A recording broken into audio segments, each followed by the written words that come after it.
What's up, you guys? I wanted to share this clip of an interview I did with Rosalie Elliott. Now, if you're not familiar with her YouTube reaction channel, it's freaking awesome.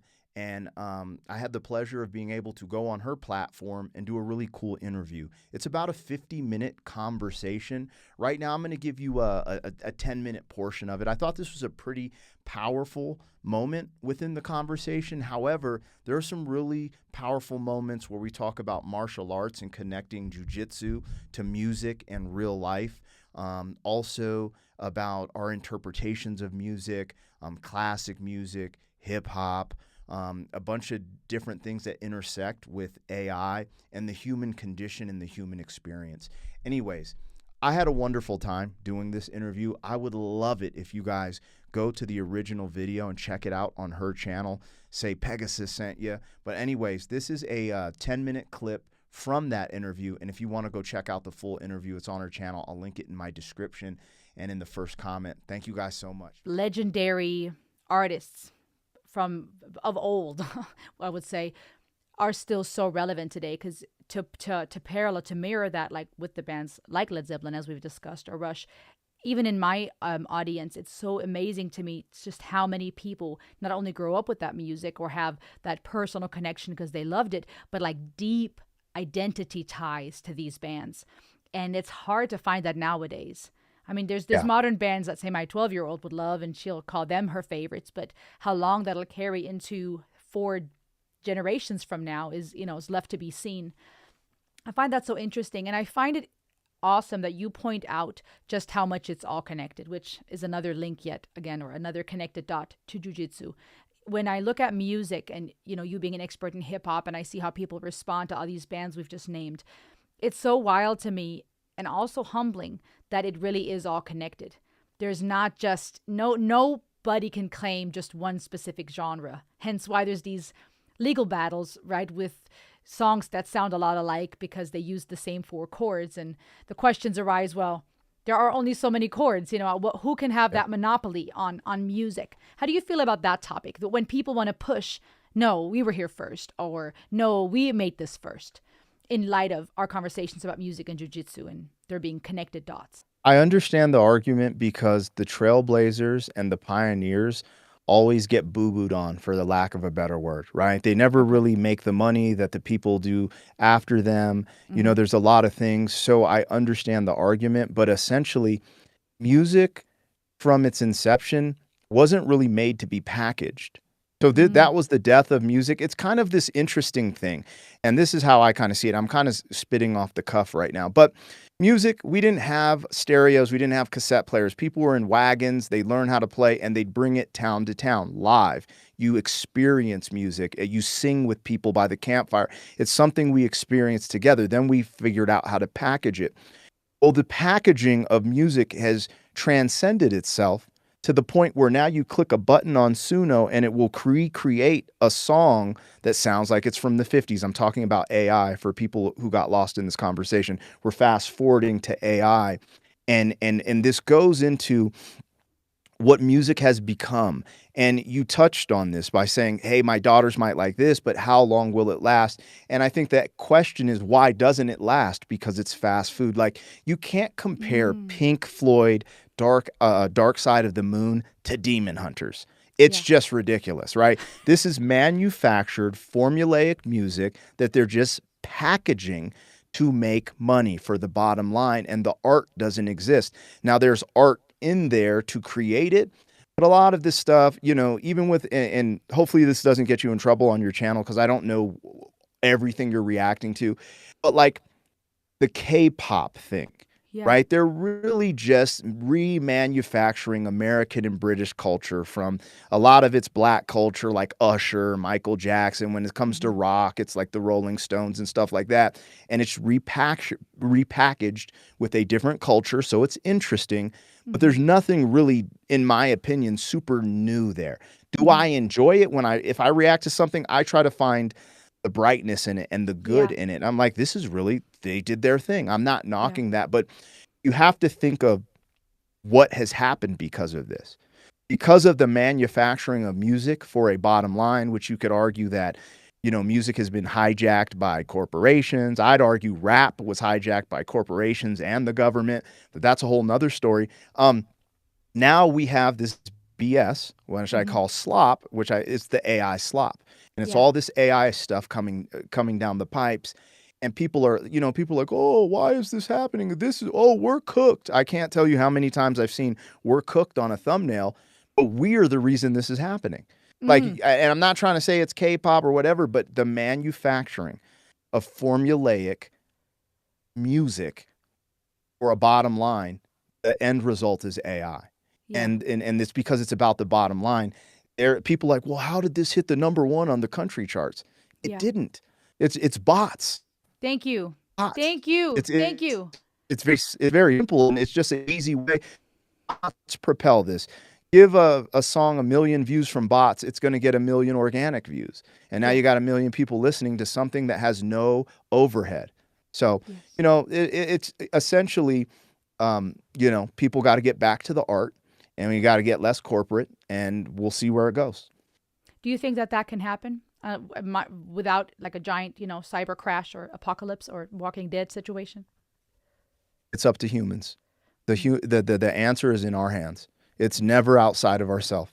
The answer, you just look within, and it's just like, hey, there's a big community of people who go shop for organic food. Why? Because it's better for you.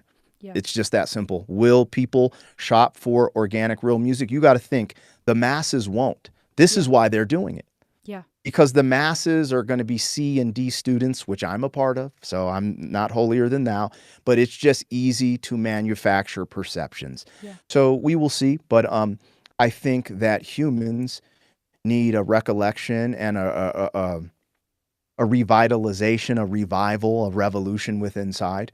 And I Yeah. think AI is here to do that. And we're either going to, fuse with the machine, or we're going to rise and become greater humans. I absolutely love your courage for saying this. And I really am so glad. It's almost a sense of relief I'm feeling that there are still people like you on this planet. And I'm not saying that to blow smoke.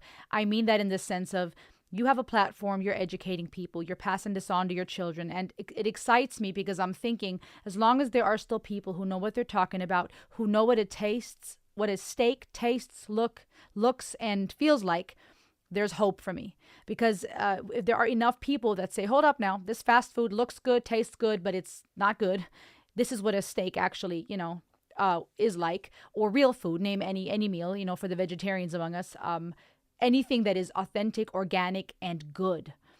As long as there are people that can do that with music, with life, with perspectives, that does give me hope.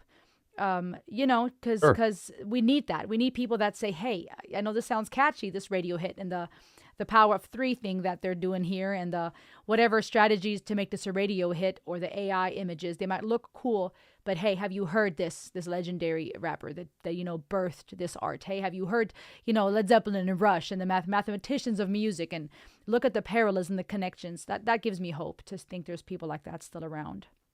It's You know? because we are the rebellion. It's just that simple. Yes. They don't even the war on reaction channels with copyright claims, it's not just the copyright claim, it's they're greedy.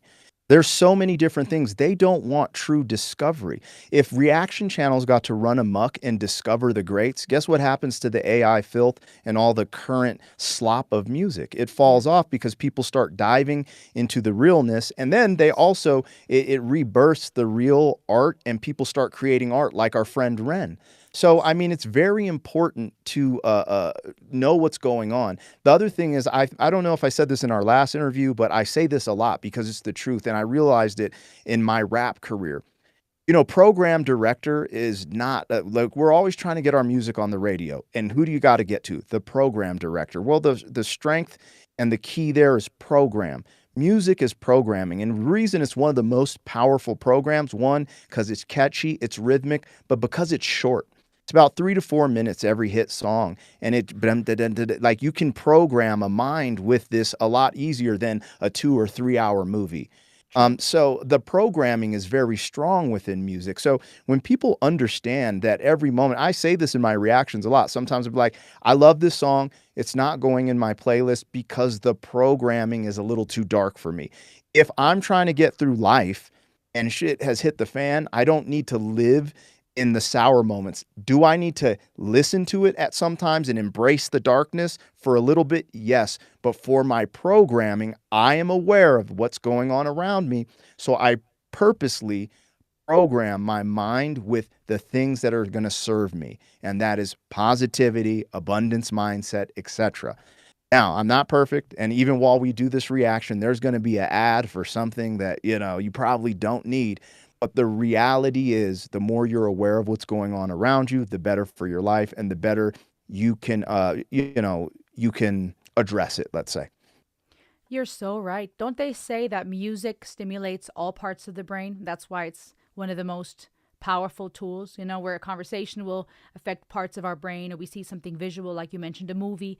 But music is just so phenomenal because you have the lyrics, you have words, but and you have visuals, right? Our mind is imagining and picturing things as we listen. But it's just this thing that triggers all kinds of parts of the human brain. It's so Yeah, true. and Go ahead. it gives you a dopamine rush. There's reasons why when you have your headphones on, sometimes you feel like you can bench press a little more, or even the comfort or the strength it gives you before you go into a tournament or whatever the case may be. Music is very powerful. And this is why it needed to be controlled, especially in the rap community.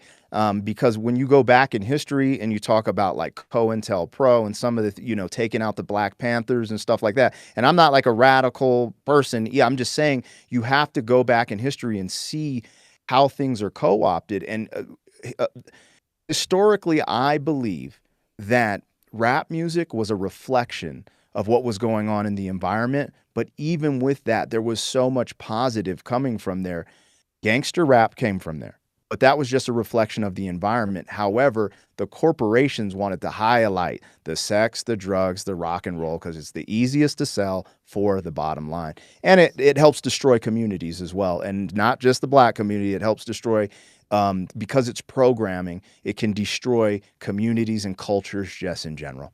That is, dude, you are spitting so many facts, but you're also speaking with an authority. I enjoyed our last interview. There were so many good things we talked about, but somehow I feel like you've just been evolving. There's something about the things you're saying today, the whole aura, where I feel like you've been, even in the months last since we spoke, or maybe it's been 2 years at this point, you've just leveled up in, like, you're speaking with a certain authority that is empowering me, and that's exciting because I'm thinking, yes, this is what we need more of.